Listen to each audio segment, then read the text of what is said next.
పేరు పేరున మీ అందరికీ నమస్కారం. మరి మీరు బంజారాహిల్స్ డివిజన్లో మా కార్పొరేటర్ గారిని గతంలో గెలిపించినారు. మీరు గెలిపిస్తే ఆమెను తీసుకుపోయి నేను మేయర్ చేసినాం మన పార్టీ నుంచి. మరి ఆమెకి ఏమైందో మరి ప్రభుత్వం రాగానే అయితే గాయమైపోయింది. ఇప్పుడు మరి మీ ఇప్పుడన్నా సేవలు అందిస్తుందో లేదో నాకు తెలియదు. ఏం లేదా, ఆమె ఏం చేస్తుంది, రేవంత్ రెడ్డి ఏం చేస్తలేడు. అయితే ఒక్క మాట ఇక్కడికి వచ్చిన ఒక్క మాట చెప్తాం, అదే చెప్తాను నేను. మీరు అక్కడ ఇక్కడ నేను చెప్తే ఇద్దరు గొంతు పోతుంది. ఇప్పుడు ఏం జరుగుతుంది 2 ఏళ్ళలో అంటే, మీరు ఆ తెలుగు సినిమా ఒకటి ఉంటుంది, నేను చిన్నగా ఉన్నప్పుడు స్కూల్ ఉన్నప్పుడు చూసిన, అహనా పెళ్ళంట అనే ఒక సినిమా వచ్చింది, చూసిరా మీరు? అహనా పెళ్ళంట సినిమా ఎట్లుంటుందంటే, అందులో ఒక ఆయన పెద్ద మనిషి బాగా కంజూస్ ఉంటాడు, బాగా పిసిన ఆయన. అయితే ఇంటికి ఎవరైనా వస్తే కూడా ఏం పెట్టాడు, ఉల్టా మళ్ళా అడ్డం పొడుగు మాట్లాడతాడు. ఆఖరికి మొత్తానికి మాయ మాటలు చెప్పి మోసం చేసి అబద్ధాలు చెప్పి బిడ్డకు పెళ్లి చేస్తాడు, కొత్త అల్లుడిని తెచ్చుకుంటాడు. ఇక మరి కొత్త అల్లుడు వచ్చినప్పుడు కొద్దిగా మర్యాద చేయాలి కదా, ఇంటికి వస్తే మొదటిసారి అత్తగారింటికి. సో ఏమంటాడంటే కొత్త అల్లుడిని, అల్లుడా మరి నీకు ఏం తినాలనిపిస్తుంది అంటాడు. అల్లుడు ఏమంటాడు, మామ నాకు చికెన్తోని మంచిగా చికెన్ వండి పెట్టి నాకు మంచి భోజనం పెట్టు అంటాడు. సరే పెడతా అంటాడు. పెడతా అని చెప్పి ఏం చేస్తాడు ఎరికేనా, అల్లుని ముంగట ఒక చిన్న ప్లేట్ పెట్టి ఆ ప్లేట్లో అన్నం పెట్టి పచ్చడి వేసి ముంగట ఆయన గోడ మీద ఆడ కోడిని అడదీస్తాడు. దాన్ని చూసుకుంటా ఇది తిను, పచ్చడి మెతుకులు తిను, నీకు చికెన్ తిన్న ఫీలింగే వస్తుంది, చికెన్ బిర్యానీ తిన్న ఫీలింగ్ వస్తుంది అని చెప్తాడు. రేవంత్ రెడ్డి కథ కాంగ్రెస్ పార్టీ కథ కొద్దిగా కుడి ఎడమ గట్లే ఉన్నది. చూడరు మీరు, 2 ఏళ్ల కిందట ఏం మాటలు చెప్పినారు, ఎన్నెన్ని మాటలు చెప్పారు మీకు. అరిచేతిలో వైకుంఠం చూపెట్టి ఎన్ని మాటలు, ఒకటి కాదు, బాండ్ పేపర్ల మీద రాసిచ్చి, గ్యారంటీ కార్డులను రాసిచ్చి, దేవుళ్ళ మీద ఒట్లు పెట్టి, మేము అత్తలకు 4,000 ఇస్తాం, కోడలకు 2,500 ఇస్తాం, 100 రోజుల్లోనే ఇస్తాం అని చెప్పిండా లేదా?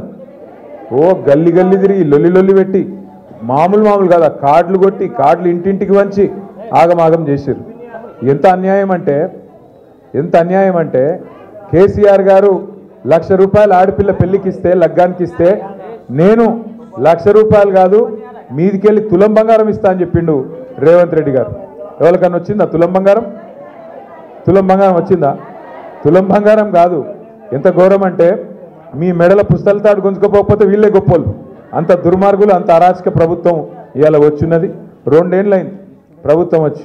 పోనీ 2 ఏళ్లలో ఏమన్నా మంచి జరిగిందా, ఎవరికన్నా లాభం జరిగిందా అంటే ఒక్కటి చెప్తాడు, ఫ్రీ బస్. ఇక ఫ్రీ బస్సు అందం ఎంతుందంటే, ఫ్రీ బస్ ఎట్లున్నది కథ చెప్తావు. ఆడోళ్ళకేమో ఫ్రీ అట, ఆ ఇంట్లో ఉన్న మగోళ్ళకేమో డబుల్ టికెట్ అట, ఇంట్లో ఉన్న పిల్లగాళ్ళకేమో చారణ పెంచి బస్ పాసులు కూడా 25% పెంచిండు. లాభం అయిందా నష్టమైందా? మరి ఒక చేత్తో తీసుకున్నాడు, ఇంకో చేత్తో ఇస్తే లాభం ఎట్లయితుంది? ఇలా ఫ్రీ బస్సు అని దాని మీద గొప్ప పోజులు కొడుతున్నాడు.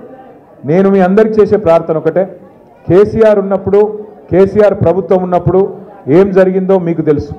200 రూపాయ పెన్షన్ 2000 అయింది, 200 పెన్షన్ 2,000 రూపాయలు అయింది. అయిందా కాలేదా? పెళ్లి చేసుకుంటే ₹1,00,000 పేదింటి ఆడబిడ్డకు కళ్యాణ లక్ష్మి, హిందూ బిడ్డ అయితే కళ్యాణ లక్ష్మి, అదే ముస్లిమో క్రిస్టియన్ అమ్మాయి అయితే షాదీ ముబారక్ పేరు మీద ₹1,116 వచ్చిందా లేదా? అదే అమ్మాయి కడుపులో ఒక బిడ్డ పుడితే ప్రభుత్వ ఆసుపత్రిలో దవాఖానకు పోతే కేసీఆర్ కిట్టు వచ్చిందా? ఆడపిల్ల పుడితే 13,000, మగ పిల్లగాడు పుడితే 12,000 ఇచ్చిండా కేసీఆర్? బతుకమ్మకు బతుకమ్మ చీర పెట్టిండా? రంజాన్కు రంజాన్ తోఫా వచ్చిందా? క్రిస్మస్కు క్రిస్మస్ గిఫ్ట్ వచ్చిందా? ఇన్ని రకాల కార్యక్రమాలు కేసీఆర్ ప్రభుత్వం ఉన్నప్పుడు జరిగినాయి. మరి ఈ ప్రభుత్వం వచ్చినాక ఏమేమున్నాయి ఒకసారి ఆలోచన చేయండి. అన్ని కట్ చేసి పారేసిండు. కేసీఆర్ కిట్ బంధు, పిల్లలకి ఇచ్చే న్యూట్రిషన్ కిట్ బంధు, బతుకమ్మ చీర బంధు, రంజాన్ తోఫా బంధు, క్రిస్మస్ గిఫ్ట్ బంధు.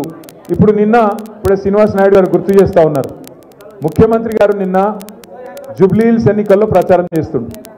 ప్రచారం చేసేటప్పుడు మేము కూడా ఎలక్షన్లు కొట్లాడినాం. జరా ఖామోష్ పెట్టు, జర్రా ఓ హీరో జర్రా ఆరామ్సే. ఇప్పుడు ఎలక్షన్లు వస్తాయి పోతాయి, వచ్చినప్పుడు ఏం చెప్పాలి ప్రభుత్వంలో ఉన్న వాళ్ళు? ఇగో మీరు మాకు అవకాశం ఇచ్చారు, మీరు మాకు ఓట్లేసి మళ్ళీ గెలిపిస్తే మంచి పనులు చేస్తా అని చెప్పుకోవాలి, ఏమైనా తప్పులు ఉంటే తప్పులు కరెక్షన్ చేసుకుంటా అని చెప్పుకోవాలి. అంతేగాని బెదిరిస్తారా ఎవరన్నా ఓటర్లను? నువ్వు వేయకపోతే ఇది బంద్ పెడతా, అది బంద్ పెడతా.